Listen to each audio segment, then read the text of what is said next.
আসসালামু আলাইকুম প্রিয় এইচএসসি পরীক্ষার্থী ভাই বোনেরা। তো কি অবস্থা তোমাদের? আজকের এই ছোট্ট ভিডিওতে আমরা তোমাদের রসায়ন দ্বিতীয় পত্রের যে অধ্যায়গুলো আছে ওই অধ্যায়গুলোর মধ্যে কোন অধ্যায় থেকে কতগুলো সিকিউ আসতে পারে ওই বিষয়ে তোমাদেরকে একটু ধারণা দেওয়ার চেষ্টা করবো, ঠিক আছে? তো তোমাদের রসায়ন দ্বিতীয় পত্র যদি তোমরা ফুল সিলেবাসে পরীক্ষা দিচ্ছ, তো তোমাদের ফার্স্ট অধ্যায় আছে, ঠিক আছে? তো ফার্স্ট অধ্যায়ের মধ্যে সবচেয়ে গুরুত্বপূর্ণ অধ্যায় হচ্ছে জৈব রসায়ন। আচ্ছা, তাহলে প্রথম থেকে শুরু করি। প্রথম অধ্যায় হচ্ছে পরিবেশ রসায়ন। ওকে, তো পরিবেশ রসায়ন এটা একটা মানে মোটামুটি লেভেলের কেমিস্ট্রি সেকেন্ড পেপারে মোটামুটি লেভেলের একটা কি ভালো মানের একটা অধ্যায়, যেখানে মানে হিউজ টপিক আছে। তো পরিবেশ রসায়ন থেকে সাধারণত মানে দুইটা কোশ্চেনই হয়। এটা শর্ট সিলেবাসের সময় কি দুইটা আসতো এবং ফুল সিলেবাসের সময় দুইটাই দিবে। ওকে, আর দুই নম্বরে আসে জৈব রসায়ন। এটা মনে করো কেমিস্ট্রির কি সেকেন্ড পেপারের মানে অর্ধেক জুড়ে আছে এই জৈব রসায়ন। তো জৈব রসায়ন যেহেতু হিউজ অনেক বিশাল একটা অধ্যায়, তো অধ্যায় থেকে তিন থেকে চারটা, আচ্ছা আমরা তিনটে ধরে নিই, তিনটে হচ্ছে স্ট্যান্ডার্ড, তিনটা কোশ্চেনে কি আসবে। হয়তো একটা বাড়তে পারে, তার বাট কমবে না, দুইটা দিবে না, সর্বনিম্ন তিনটা সর্বোচ্চ চারটা দিবে, সাধারণত তিনটেই দিবে, ঠিক আছে? যেহেতু অল বোর্ড সকল বোর্ডের একই প্রশ্নে পরীক্ষা হচ্ছে, তো যার কারণে তিনটেই দিবে। ওকে, এবার আসো পরিমাণগত রসায়ন। এখানে হিউজ টপিক আছে, তো যার কারণে এখান থেকে দুইটা কোশ্চেন আসবেই আসবে, ঠিক আছে? আচ্ছা, তো পরিবেশের দুইটা, জৈব রসায়নের তিনটা এবং কি পরিমাণগত দুইটা, মোট কটা হলো? 7টা। এবার আসো তড়িৎ রসায়ন। তড়িৎ রসায়ন থেকে একটি কোশ্চেন আসবে, কারণ শর্ট সিলেবাসে একটি আসতো এবং ফুল সিলেবাসও একটি আসবে, কারণ তড়িৎ রসায়নে কি ওই পরিমাণ টপিক নেই আর কি, 3-4টা হাতে গোনা টপিক আছে, ওই টপিক বা টাইপ গুলা থেকে কি ঘুরে ফিরে বোর্ড কোশ্চেন গুলো আসে।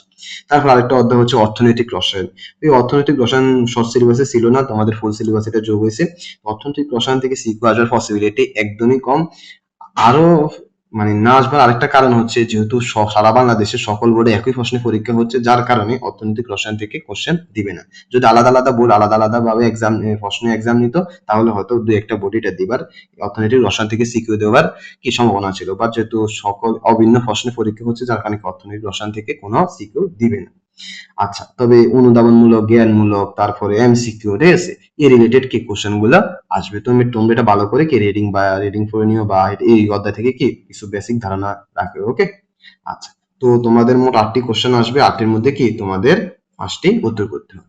তো আমরা দেখলাম যে পরিবেশ থেকে 2টি, জৈব রসায়ন থেকে 3টি, পরিমাণগত থেকে 2টি এবং তড়িৎ রসায়ন থেকে 1টি, মোট 8টি কোশ্চেন আসবার পসিবিলিটি অনেক বেশি। তার মধ্যে জৈব রসায়ন থেকে সর্বনিম্ন 3টে আসবে, পরিবেশ আর পরিমাণগত থেকে দুইটা দুইটা করে, আর তড়িৎ রসায়ন থেকে একটা করে।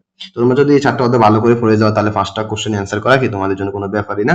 বা অনেকে আছে যে জৈব রসায়ন স্কিপ করে, তো যার কারণে হয়তো জৈব রসায়ন স্কিপ করার কারণে আর 3টে অধ্যায় হাতে আছে, তো এই 3টে অধ্যায় থেকে 5টা কোশ্চেন আসবার পসিবিলিটি বেশি। তো যার কারণে অনেক সময় যদি এই 3টে অধ্যায় থেকে কোশ্চেন যদি একটু কঠিন করে বা কনসেপ্ট চুয়াল করে, তো তখন হয়তো মানে তোমার জন্য একটু কি টাফ হয়ে যাবে 5টা কোশ্চেন অ্যান্সার করা। তো তোমরা চেষ্টা করবে অর্গানিক বা জৈব রসায়ন কি একটু ভালো মতে পড়ে যাওয়ার জন্য, যাতে কি অধ্যায় থেকে যদি কোনো কারণে তোমার মিস্টেক হয়ে যায়, যাতে তুমি জৈব রসায়ন থেকে কি দিয়ে 5টা কি সৃজনশীল অ্যান্সার করে ফেলতে পারো। ওকে, তো এই ছিল আজকের ভিডিওতে। তোমরা জৈব রসায়ন বা রসায়ন দ্বিতীয় পত্রের ইম্পর্টেন্ট টপিক গুলা নিয়ে একটা ভিডিও আপলোড করা হবে, তো তোমরা ওইটা দেখতে পারো। তো আজকে ছিল এই পর্যন্তই। সকলের জন্য শুভকামনা রইলো, সকলে ভালো পরীক্ষা দাও, এই দোয়াই রইলো।